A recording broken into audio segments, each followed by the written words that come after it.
Olá pessoal, vamos iniciar o estudo sobre a lei de Coulomb, que consiste basicamente em medir a força entre cargas elétricas. Tá?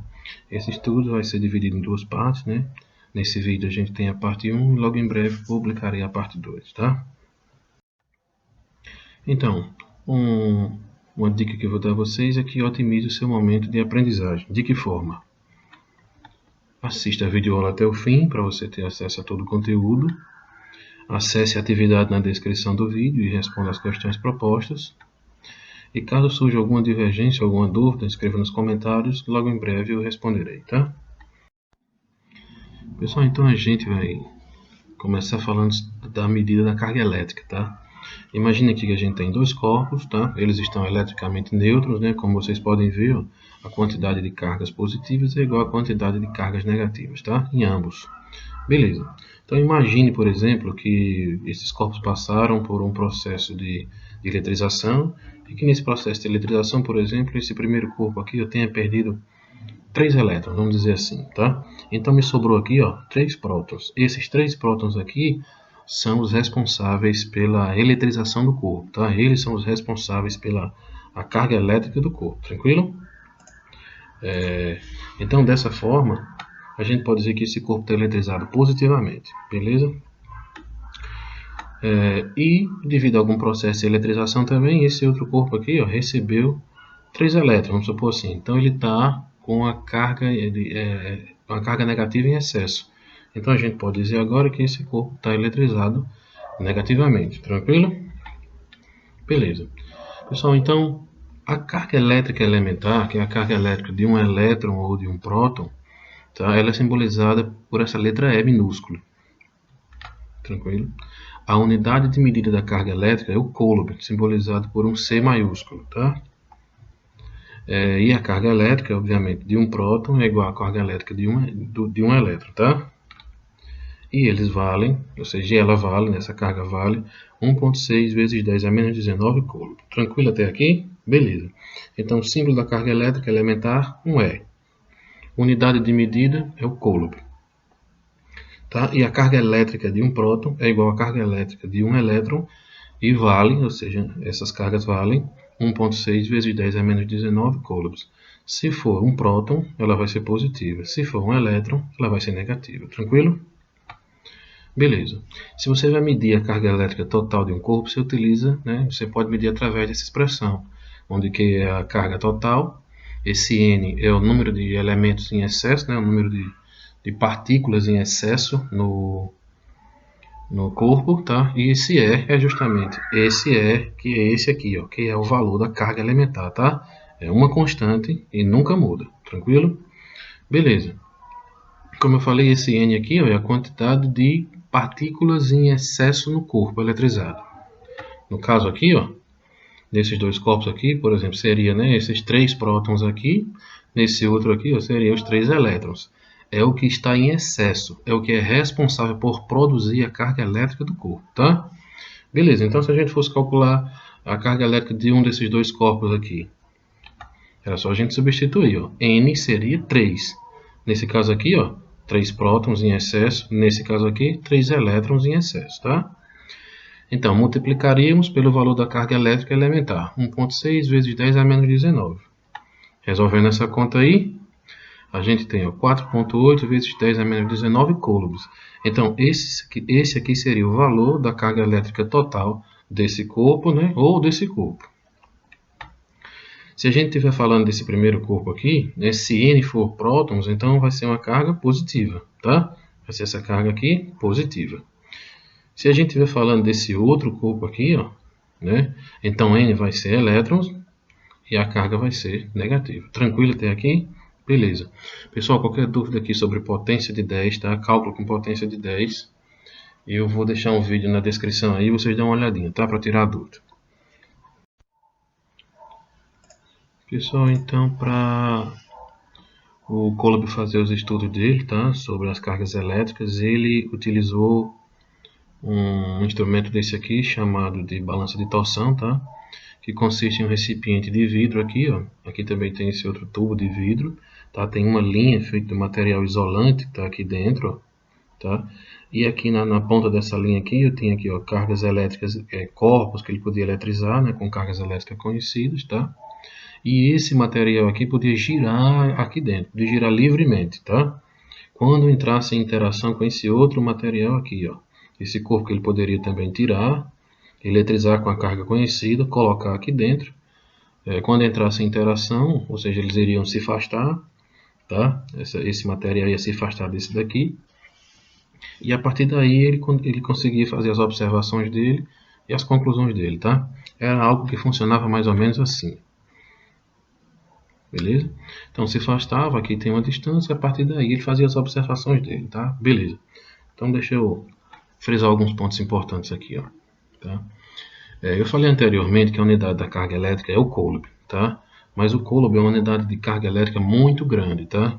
A unidade utilizada na eletrostática são submúltiplos do coulomb. Por exemplo, se utiliza bastante o millicoulomb e o microcoulomb, tá? O millicoulomb ele vale 10 a menos 3 coulomb, tá? E o microcoulomb vale 10 a menos 6 coulomb. Isso aqui são bastante usados, visto que a carga elétrica de um coulomb é uma carga elétrica muito alta, tá? Então raramente encontrado. No dia a dia se vai utilizar mais o microcoulomb e o millicoulomb. Existem outros também, mas esse aqui é os mais usuais, tá? Beleza, outra coisa. As cargas elétricas elas são pontuais ou pontuais. O que é que significa isso? Significa que os corpos que são eletrizados, as dimensões desses corpos eletrizados são muito pequenas em relação às distâncias relacionadas no problema, tá? Por exemplo, digamos que esse corpo aqui é eletrizado e esse outro eletrizado, eles seriam muito pequenos em relação à distância que os separa. Tá? Então, nesse caso, a gente chama de cargas pontuais ou cargas pontuais. Tá? Alguns autores falam pontuais e outros falam pontuais, mas significa apenas característica de ponto. Tranquilo? Beleza. Então, como eu falei, esse experimento dele aqui, ó, fez com que ele fizesse observações sobre a proporcionalidade entre força elétrica e carga elétrica, assim como também proporcionalidade entre força elétrica e distância entre as cargas elétricas. Tranquilo? Beleza. Então vamos ver algumas observações que ele fez. Então, a força é proporcional às cargas, tá? Vamos ver isso daí. Então digamos que ele deixou aqui as cargas inicialmente a uma certa distância fixa, tá? Aqui ele tinha uma carga de valor Q1 conhecido e uma carga aqui Q2 conhecida, tá? Beleza. Então, quando ele fez essa primeira experiência aqui, ele mediu a força e verificou uma determinada força F. Tranquilo? Beleza, então ele sabia a distância, o valor das cargas e encontrou uma determinada força F entre essas cargas aí. Num segundo momento, ou seja, a distância permaneceu a mesma, tá? Ele dobrou o valor de uma das cargas, tá? A outra permaneceu constante. Então, a força que ele observou foi 2 vezes maior, tá? Dobrou apenas o valor de uma carga, mas a força de interação entre as duas cargas foi 2 vezes maior. Tranquilo? Em terceiro momento, ele também permaneceu com a mesma distância e aí alterou essa outra carga aqui, ó, colocou ela 3 vezes maior. E a força observada foi 6 vezes maior, tá? Então, ou seja, quais foram as conclusões que ele teve a partir disso daqui, desses experimentos, tá? Então, ele viu que a força é proporcional à carga 1, né? Como ele verificou aqui, tá? Nessa parte do experimento, a força foi proporcional à carga 1. A força também é proporcional à carga 2, como foi observado aqui, tá? Então, de uma forma geral, ele verificou que a força é proporcional ao produto das cargas elétricas, que foi o que aconteceu aqui, ó, tá? Se você ver aqui, tem uma carga aumentada 2 vezes e outra aumentada 3 vezes. E o valor da força observada foi 6, então 2 vezes 3, 6. Tá? Então, o que acontece? A força observada é proporcional ao produto das cargas elétricas, tranquilo? Beleza, então essa foi uma primeira conclusão. Num segundo momento, ele tinha que testar a distância, tá? Então ele fez, ó. Então ele viu que a força elétrica depende da distância entre as cargas. Então como foi que ele fez essa segunda parte? Ele manteve fixo o valor das cargas elétricas e variou a distância, tá? Num primeiro momento, Então ele verificou uma determinada força, tá? Tinha uma certa distância aqui, para essa distância e para esses valores de carga, ele verificou uma força F. Ok. Num segundo momento, ele dobrou o valor da distância, tá? As cargas permaneceram as mesmas, dobrou o valor da distância. E ao dobrar o valor da distância, ele verificou que a força diminuiu 4 vezes, tá? A força caiu 4 vezes. E aí você está fazendo algum tipo de relação, ó. Dobrei a distância, mas a força caiu 4 vezes, tá? Beleza. Num terceiro momento, ele triplicou a distância, as cargas permaneceram constantes, e a força entre essas cargas diminuiu 9 vezes, tá? Então ele teve essas 3 conclusões aqui. Então veja bem, aqui a distância aumentou 2 vezes e a carga diminuiu 4 vezes. Aliás, a força diminuiu 4 vezes, tá?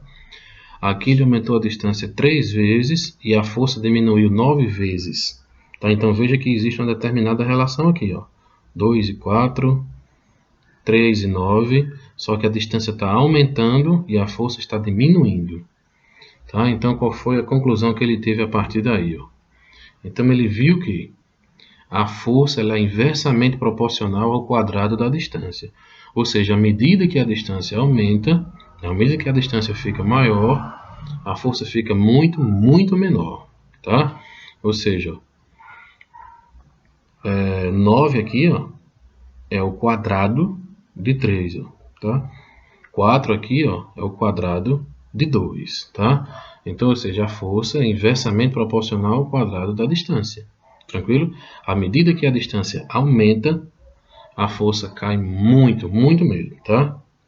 Beleza? Então essa é uma segunda observação que ele fez, né, nos experimentos dele, tá? Obviamente que a gente está fazendo uma representatividade didática aqui, mas ele deve ter feito uma quantidade de testes enorme, deve ter feito de várias formas diferentes, tranquilo? Pessoal, então vamos seguir aqui, tá? Veja bem.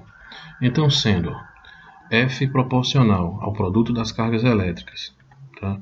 E F proporcional ao inverso do quadrado da distância, então a gente pode juntar essas duas proporções, tá? Em uma única proporção. Então F é proporcional ao produto das cargas dividido pela distância ao quadrado. Tranquilo? A gente pode transformar essa proporção em uma equação introduzindo uma constante aqui, tá? Uma constante de proporcionalidade. Então, como essas experiências foram feitas no vácuo, a gente pode introduzir a constante eletrostática do vácuo, tá? Ou seja, K, que vale 9 vezes 10 elevado a 9, Newton metro quadrado por côlogo quadrado. Introduzindo essa constante nessa proporção, a gente tem a expressão matemática da lei de Coulomb, tá? F é igual a K vezes Q1 vezes Q2 dividido por D ao quadrado. Tranquilo até aí? Senhor Coulomb, o senhor está tão sério aí observando. O que é que o senhor está achando aí? Tá tudo certinho? Ah, beleza então. Então agora dá para seguir para a simulação. Valeu mesmo. Pessoal, então vamos fazer uma simulação para a gente verificar o que estudou até agora, tá? Então a gente tem duas cargas elétricas, Q1 e Q2, Q1 valendo 2 microcoulomb, tá? E Q2 valendo menos 2 microcoulomb.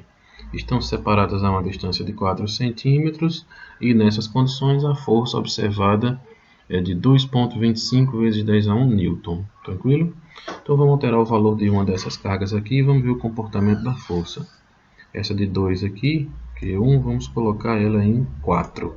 Então eu dobrei o valor da carga, tá? O que aconteceu com a força aqui, ó? Foi para 4,49 vezes 10 a 1 newton. O valor da força também dobrou. Tranquilo? Agora vamos alterar essa outra carga aqui.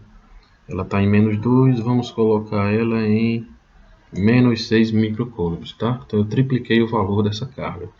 O valor da força agora observada é de 1,35 vezes 10 a 2 newton.